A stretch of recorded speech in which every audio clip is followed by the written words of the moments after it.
Buenos días a todos. Yo soy Ángel García. Ahí está un poco de lo que he venido haciendo los últimos 10 años. Llevo poquito tiempo en Alcalín, pero la verdad que ha sido un tiempo muy intenso. He tenido la oportunidad profesionalmente de trabajar tanto en cliente final como en agencia, y eso me ha dado la oportunidad de tener una doble visión, ¿no? Una visión de qué necesito yo como cliente final de una agencia y cómo puedo mejorar yo mi agencia de cara al cliente final.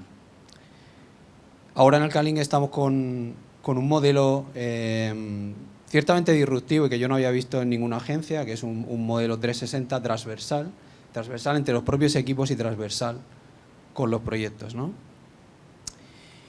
Y hoy os vengo a contar algo que seguramente va mucho más allá del concepto, y para mí ya tan manido, del marketing, ¿no? Creo que para mí es un concepto que hasta si me veis un poco la cara me produce cierto rechazo, porque a día de hoy prácticamente no hay una cosa a la que no se le llame marketing, prácticamente, ya sea branding, ya sea comunicación, ya sea redes sociales, ya sea lo que sea, es marketing, ¿no? Intento un poco, junto con los clientes y con el equipo, trascender y tener un poco un cambio de paradigma y pensar que hay una transversalidad entre las ventas y el marketing.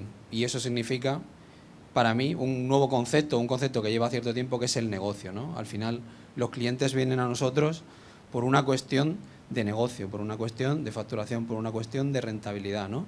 Entonces, lo que yo persigo con este proyecto y con esta área de Alcalín es, oye, voy a darte todo mi expertise en el conocimiento de las herramientas y canales de marketing que podemos diseñar ad hoc con una estrategia para ti, y tú me vas a dar a cambio un curso acelerado de tu negocio para que yo pueda entender cuáles son tus pain points, cuáles son tus puntos de dolor. Voy a intentar un poco no usar anglicismos. Cuáles son tus puntos de dolor y cómo te voy a acompañar para resolverlos. Y sobre todo, y más importante, que tú te centres en lo urgente y necesario que marca la diferencia en tu negocio. Y para mí, por ejemplo, pueden ser acuerdos con proveedores, pueden ser, ya sean proveedores de producto, de proveedores de servicios, soluciones logísticas nuevas, problemas de personal, cosas que seguramente a ti te dan y te quitan muchísimo, y a la que no les estás poniendo mucho foco, ¿no? Por último, y terminando un poco esta introducción, creo que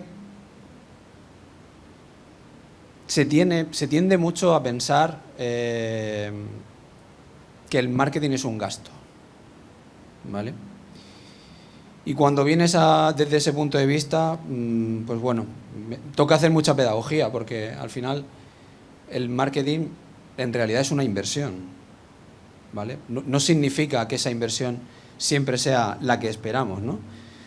Pero no, si tenemos la percepción de que yo me estoy gastando un dinero y que no estoy obteniendo un retorno, pues quizá es un planteamiento equivocado, ¿no? Lo que yo estoy haciendo es, normalmente los clientes llegan cuando tienen un punto de dolor muy importante, que es no estoy vendiendo, o tengo una caída en ventas, o no estoy sabiendo llegar a mi público objetivo, o estoy arrancando. Y esto para ellos es más un gasto que una inversión. Entonces, lo que yo planteo es, oye, vamos a hacer una estrategia, vamos a trabajar, vamos a sentarnos, voy a poner a tu servicio un equipo de profesionales que seguramente tenerlos in-house sería muy complicado, y sobre todo si tienen mucho expertise. No será un equipo 100% dedicado full time, evidentemente, pero bueno, será lo más cercano a que puedas tener un equipo full time. Pero sobre todo, lo que voy a hacer es que traccionemos lo más rápido posible, ¿no? Siempre pienso en ese mínimo producto viable de estrategia que trabajamos y en ese mínimo producto viable de auditoría, ¿no? Nosotros a las 3 semanas prácticamente estamos empezando ya a ejecutar el plan estratégico que nos hemos marcado, porque he entendido durante todos estos años que la clave pasa mucho también por el time to market, ¿no? Y muchas veces nos perdemos en auditorías, nos perdemos en planes, y creo que el mejor plan es tener un plan. Y partamos de ahí, pivotemos y vayamos iterando, y sobre todo, como veréis en la presentación, mucho prueba y error, mucho A/B testing, porque yo no tengo la verdad absoluta, creo que nadie la tiene, y creo que solo testando y probando es de la única manera que podemos llegar a encontrar lo más cercano a lo que nos gustaría definir como la estrategia perfecta, pero por lo menos lo que nos lleve lo más cerca posible a conseguir los objetivos que nos hemos marcado de facturación y rentabilidad, que a veces se nos olvida la rentabilidad. Bueno, esto funciona así. Bueno, growth marketing. Pues otro término más, por si no había bastantes, pues uno más. Creo que es necesario desde el punto de vista de... Creo que como os decía, ¿no? Dentro del marketing pues tenemos lo típico, ¿no? El típico funnel que recorremos habitualmente, pues awareness, consideración, compra y fidelización, ¿no? Bueno, creo que es un buen punto de partida, pero hay que darle una vuelta. A mí me ha pasado siempre históricamente que me he centrado mucho en la parte de reconocimiento de marca, un poquito en consideración y sobre todo en la compra. Y casi siempre me he terminado olvidando de la fase de retención. Y me he equivocado.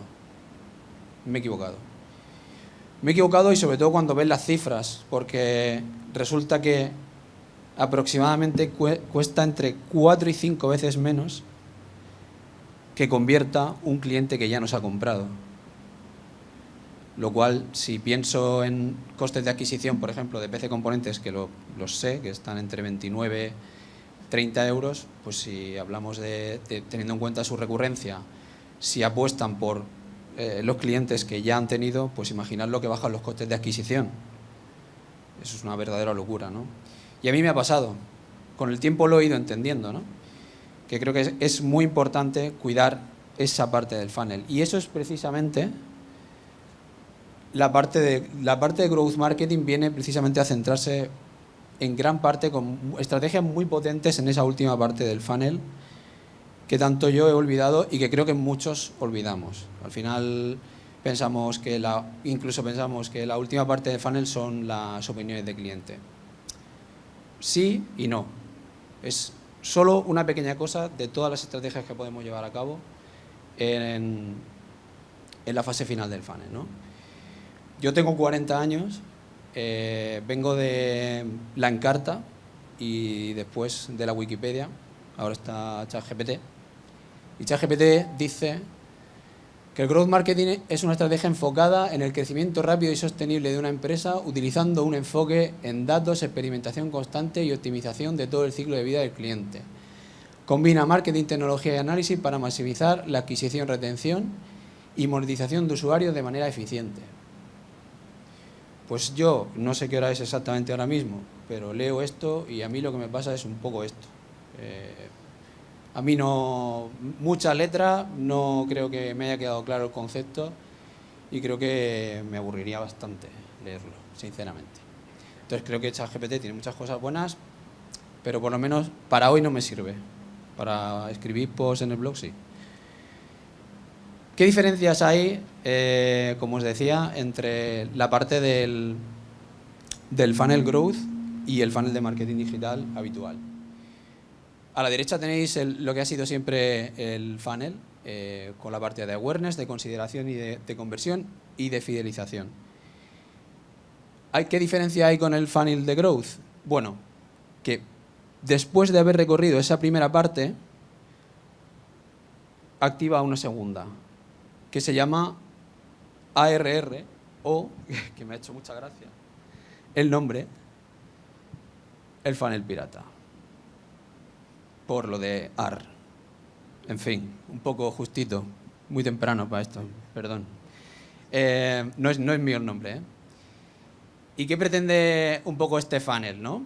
Es lo que os decía, es una extensión del habitual funnel de marketing, ¿no?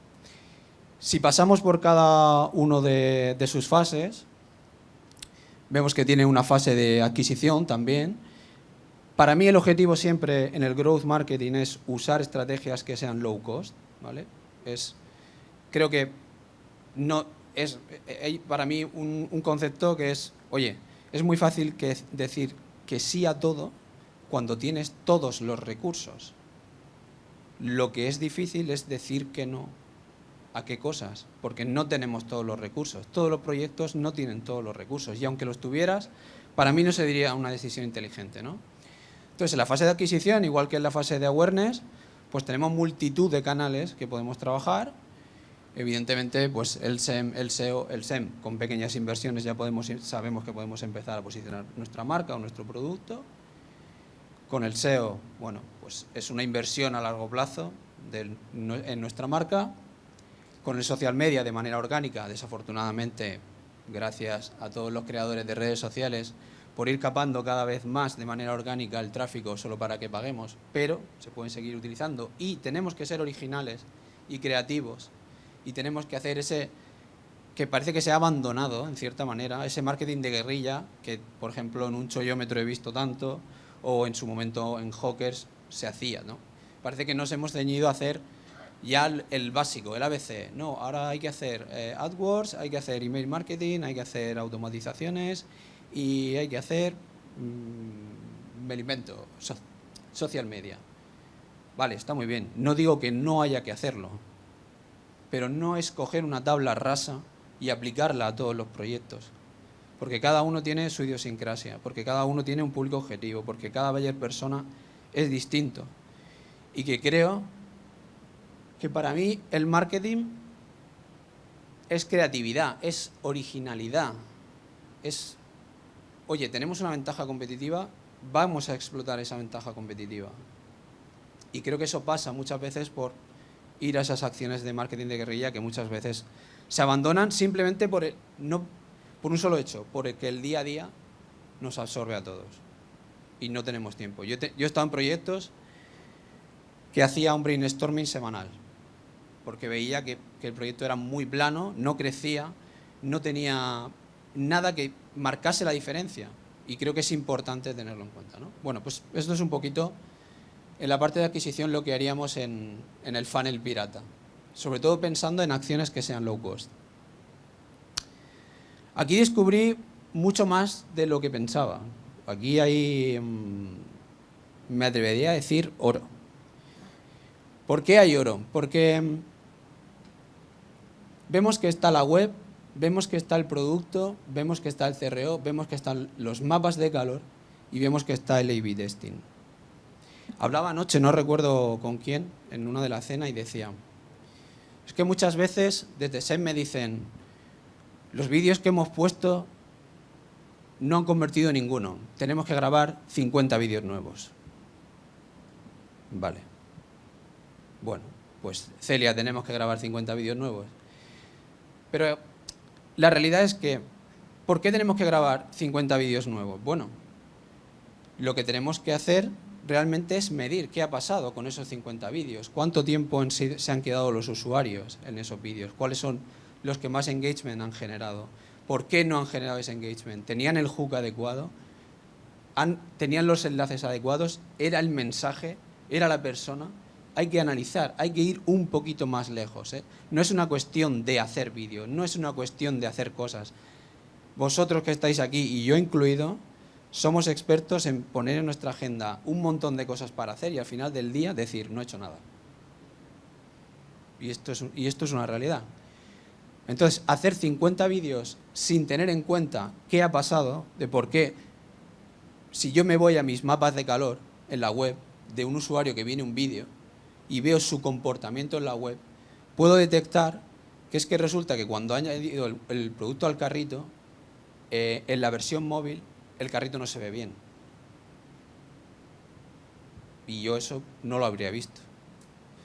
O puedo detectar que en la versión de escritorio el checkout está caído, porque hay un fallo y no lo hemos detectado y no están terminando de convertir.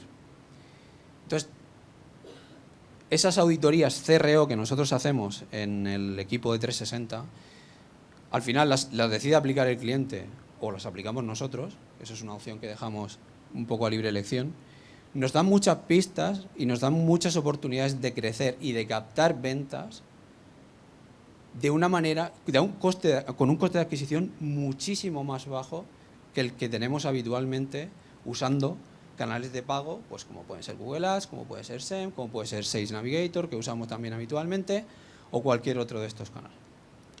¿Vale? A/B testing. Yo me quedaría con esto, sobre todo. Creo que hay que implantarlo como una norma, el ir cambiando la interfaz y la usabilidad de tu página web de manera constante, porque es tan sencillo como que un botón rojo puede convertir un 0,2% más que un botón verde. Y eso es una acción de growth. Y es un cambio mínimo, es un coste mínimo, pero son cosas que hay que probar. Es como la típica frase está en inglés, que la voy a decir en español, pensar fuera de la caja. Hay que salirse un poco de, oye, mi web está aquí, mi web funciona, mis fichas de producto están bien, todo se añade al carrito, todo funciona, no convierto, no sé qué pasa. Hay muchos factores. Luego están los de producto, luego están los de precio, luego están los competidores, de todo lo que hemos hablado, que creo que eso es importante, ¿no? Pero desde nuestro lado, como expertos en marketing, tenemos que ser capaces de ver todo esto. Una vez que ya tenemos al usuario, ya no es anónimo. Ahora toca fidelizarle, retenerle.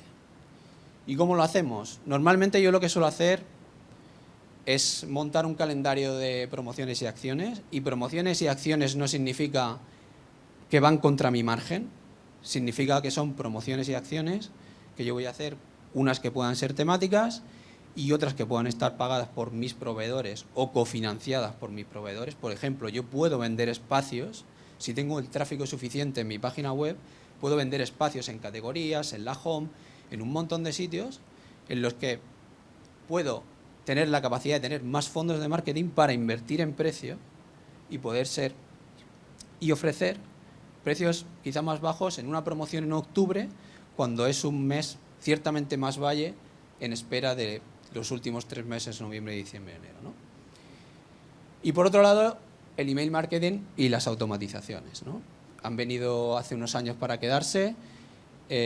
Las tasas de conversión del email marketing a mí me siguen sorprendiendo.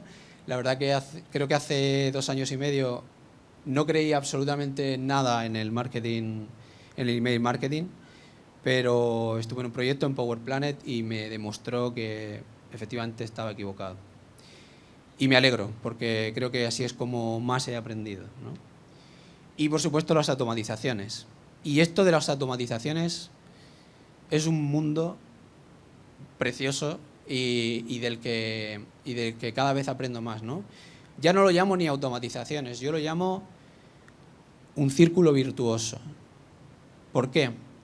Porque ya no son solo las automatizaciones que puede crear una plataforma como Connective, son automatizaciones que se pueden implementar con una herramienta como Kapla, son automatizaciones que se pueden implementar con una herramienta como DoFinder, son automatizaciones que se pueden complementar con herramientas como Octane también. Y todo eso crea un círculo virtuoso que junto con acciones de remarketing hace que tú, comprador, estés siempre con tu producto y estés constantemente impactándole en el top of mind.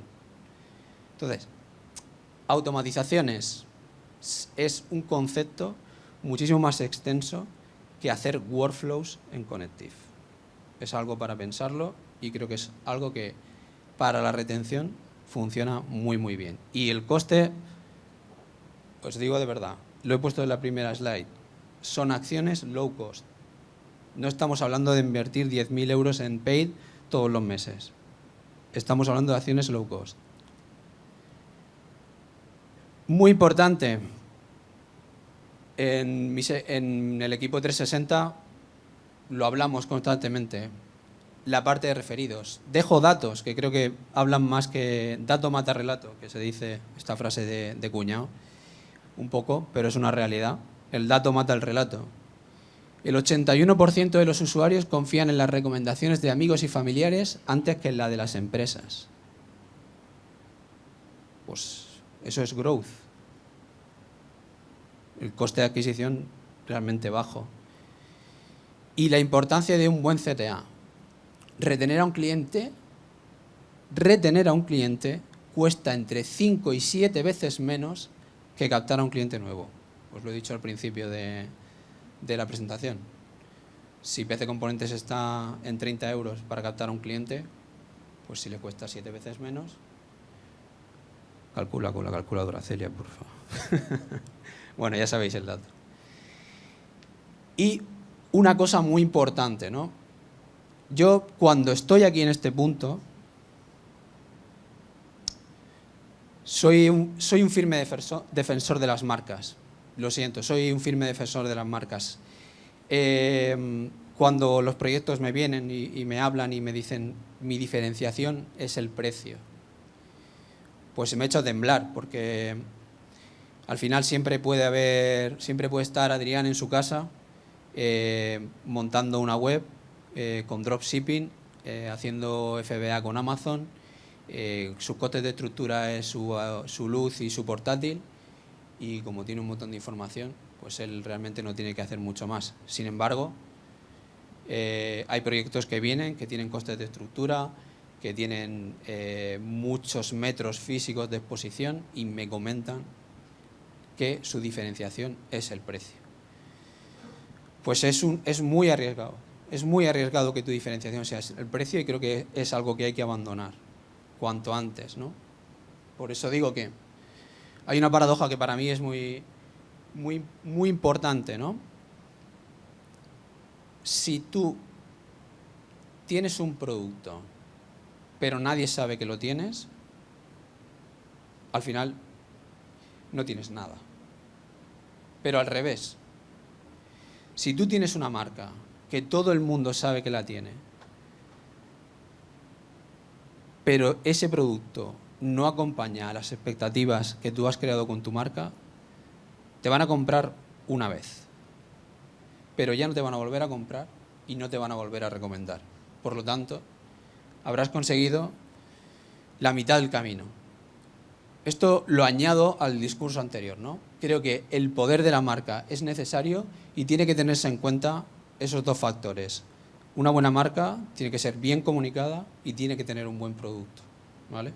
La diferenciación para mí nunca va a ser el precio, nunca. Y por último, el beneficio, evidentemente. Es lo que todos buscamos. El objetivo del funnel pirata es lograr la monetización del cliente siempre.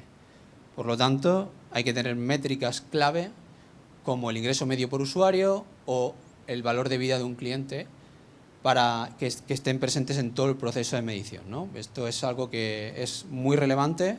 No podemos no medir, porque al final si no medimos no podemos tomar decisiones. Y no sabemos en qué punto estamos, si no sabemos costes de adquisición.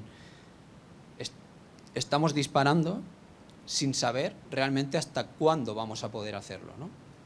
Entonces, veía en un ejemplo que hay ahora después, pasaba que, es que no voy a poder poner el vídeo porque Celia me ha dicho que vídeos no. Es un ejemplo de Dropbox, de growth marketing que hicieron ellos. Hicieron una web súper sencilla. Somos Dropbox, el vídeo de explicación de cómo funciona, un montón de descargas, porque claro, todo el mundo veía el vídeo y se lo instalaba, ¿no? ¿Cómo se hizo grande Dropbox? Por las recomendaciones, boca a boca. ¿Por qué las recomendaciones boca a boca? Porque estaba en un momento clave donde la nube empezaba a ganar presencia, y si tú recomendabas a varias personas, pues te iban dando más espacio, y de esa manera consiguieron captar muchísimas bases de datos de clientes. No recuerdo el dato, creo que eran 75.000 en una de las primeras acciones que hicieron. Luego ya fueron perfeccionando su página, fueron entrando inversores, incluso llegaron a datos muy relevantes, ¿no? Pero bueno, eso es otra historia. Entonces, ¿cuál es la manera más acertada de optimizar tu embudo de ventas pirata? No voy a decir lo de AR, en serio, voy a decir pirata. Optimizar el embudo de ventas son 3 pasos principales. Es básicamente todo lo que hemos estado hablando, lo que he estado hablando durante esta charla. Hay que optimizar el embudo a través del mapeo del funnel a corto, medio y largo plazo. El funnel es el que hemos estado viendo. Hay que optimizar, o sea, hay que optimizar todo lo que estamos haciendo durante todo el tiempo. Por ejemplo, mi metodología es trabajar en sprints. Yo trabajo en sprints. Normalmente hago un plan a 3 meses. Ese plan lo reduzco en sprints semanales y luego al mes hago informes cuantitativos y cualitativos. Cualitativos desde el punto de vista, esto es lo que hemos hecho, no es importante, pero es importante que sepamos y tengamos una foto de lo que hemos hecho. Y luego, por otro lado, un informe cuantitativo que nos diga de verdad qué hemos conseguido con lo que hemos hecho. Que para el final, eso es lo que habéis venido, para conseguir los resultados, ¿no? Pero creo que eso es importante que lo tengáis. Entonces, optimizar el embudo y el mapeo del funnel a corto, medio y largo plazo. Calcular el coste de adquisición del cliente y volver al funnel. No lo suelo ver en casi ningún proyecto que el coste de adquisición de cliente esté calculado. Y me sigue sorprendiendo. Entonces, me gustaría dejaros esto aquí para que lo pensáis. A lo mejor muchos de vosotros sí que lo hacéis, en muchos de vuestros proyectos sí que pasa, pero yo en algunos de los proyectos en los que estoy trabajando, no lo veo. ¿Por una cuestión de desconocimiento? Puede ser, seguramente. Porque al final, estas empresas trabajan seguramente sobre una P&L, ven el resultado final de ingresos y gastos, ven su beneficio y no entran a valorar mucho más. Entonces es cuando, seguramente un año después,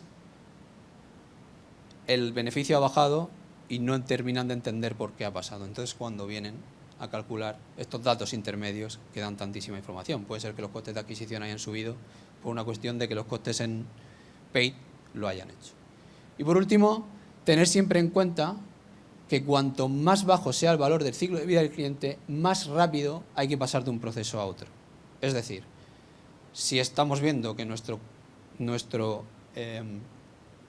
es que me sale en inglés, ciclo de vida del cliente está siendo cada vez más bajo, tenemos que volver al A/B testing, hacer nuevas propuestas y empezar a trabajar otra estrategia porque la que estamos haciendo no está funcionando, ¿vale? Sobre todo en la parte de retención, que creo es súper importante.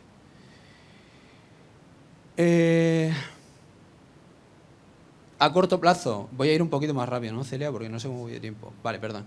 Voy a ir un poquito más rápido. La presentación luego la podemos compartir, o sea que no hay problema. Aquí voy a dejar algunas anotaciones. En el corto plazo, en el funnel pirata, cosas que yo haría y que se podían usar, que por ejemplo, las ventas físicas en algunos productos no son viables porque son puros productos digitales, pero podemos valorar el hacer demos. Técnicas de marketing digital en inbound o en social media. Y luego, pues eso, lo que decía, demos gratuitas de producto a modo de prueba antes de que el producto esté en punto de venta, en puntos físicos. Ejemplos, tiendas, eventos, showroom. Ahora mismo incluso se da la opción de que tú compres el producto, lo pruebes y no lo pagues. Lo pruebes y no lo pagues. O sea, que esa opción también es muy interesante, ¿no? Me gustaría saber las métricas, de ver cómo convierte, porque no las tengo, pero es una de las acciones que se está haciendo. En cuanto al medio plazo, y que nos da mucha escala, partners intermedios, canales de distribución internos y externos a la empresa, así como otros servicios automatizados, y el mayor esfuerzo se hace en las ventas a socios clave y a través de canales externos. Un ejemplo personal. Yo trabajaba una marca de gaming. Mi e-commerce suponía sobre la facturación un 3%, más o menos. El resto me lo hacían 3 partners, Amazon, PC Componentes y la distribución en canales B2B. ¿Qué suponía eso? Pues tenía un doble problema. Dependía de su crecimiento y dependía de que no me pagasen, que era algo muy arriesgado, aunque normalmente no pasó. Pero sí está muy condicionado a la hora de vender solo en esos canales. Hay que intentar diversificarlos. Pero lo bueno es que te dan mucha escala y te dan conocimiento del producto y puedes aparecer en informes tipo... hay alguna serie de informes específicos por sector que sitúan tus productos y tus marcas y eso hace que un efecto llamada a la distribución, ¿no? Y eso hace que tus ventas escalen cuando solo tienes un porcentaje ridículo en tu e-commerce, ¿no? Que a veces es de un 5 o un 7%. En mi caso, en su momento. Y luego, bueno, pues pensando más en el largo plazo, pues acciones que podemos hacer, pues atención al cliente, automatizaciones, contenido UGC, obviamente, y, bueno, buscadores internos inteligentes, como el caso de DoFinder, que creo que era muy interesante, ¿vale?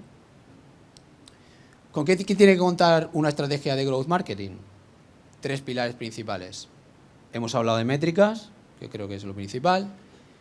Hemos hablado de la necesidad de tener un plan de marketing multicanal y vuelvo a insistir, por último, en la parte del A/B testing constante. Aquí os dejo un ejemplo de una estrategia de growth. Por ejemplo, en la parte de fidelización, para que nuestros clientes sigan comprando más productos a lo largo del tiempo, por ejemplo, podéis crear un club VIP. Un club VIP que tenga una serie de ventajas, una serie de descuentos que, bueno, que un usuario normal no puede tener, ¿vale? Porque ha comprado más, descuentos puntuales, gastos de envío gratuitos, un poco hacer acciones diferentes para fidelizar a ese cliente. Recordad que cuesta entre 4 y 5 veces menos que un cliente que ya ha comprado convierta.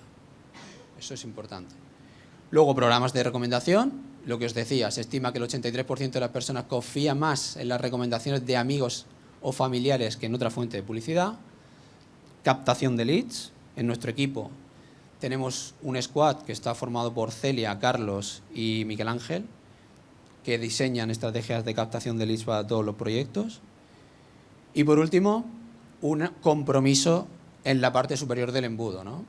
Trabajar muy bien nuestros buyer persona, conocerles muy bien y saber cuáles son sus puntos de dolor y cómo vamos a explotar nuestra ventaja competitiva en su lenguaje y en los canales en los que ellos se relacionan. Remarcar, experimentación continua. O sea, no podemos parar, hay que seguir probando, hay que seguir experimentando, porque todo esto va realmente rápido. No podemos pensar que una estrategia que hemos ejecutado en 3 meses va a ser la que nos va a marcar el resto del año. Tenemos que seguir experimentando, ¿vale? Este es el vídeo que os había comentado de Dropbox, os lo pasaré en la presentación. Y por último, cosas que hacemos en Alcalink. Por ejemplo, trabajamos muchísimo la parte de analítica, porque creemos que es vital.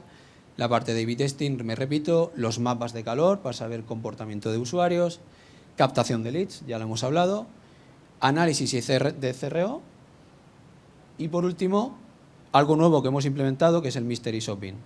¿Y qué es el Mystery Shopping? Bueno, pues a veces se nos olvida y empezamos la casa por el tejado. Entonces lo que hemos pensado ahora es que era necesario crear un squad que testease todos los modelos todos los procesos de compra, tanto en escritorio como en móvil, y con distintos tipos de usuarios, de distintos rangos de edad, para saber cómo es la experiencia de compra y cómo podemos optimizarla y ver cómo estamos perdiendo clientes ahí. Porque a veces nos pensamos que nuestro checkout está perfecto y que nuestro proceso de compra está perfecto, pero no es así. Y nada, aquí os dejaba otro caso porque teníais un caso de éxito de Dropbox. Este es un caso que desafortunadamente llevó a una empresa a la quiebra.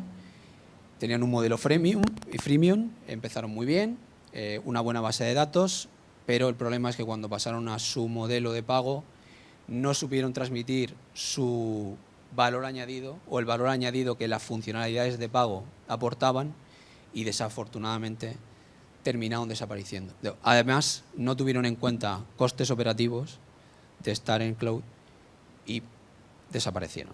Así que bueno, hay historias de growth muy interesantes y otras no tan buenas. Lo que para mí me llevó como conclusión que siempre hay que medir, medir, medir y medir. Yo creo que ahora mismo estaréis así, básicamente, porque a estos, como todo eso está en mi cabeza, pues es un poco lo que me suele pasar, ¿no?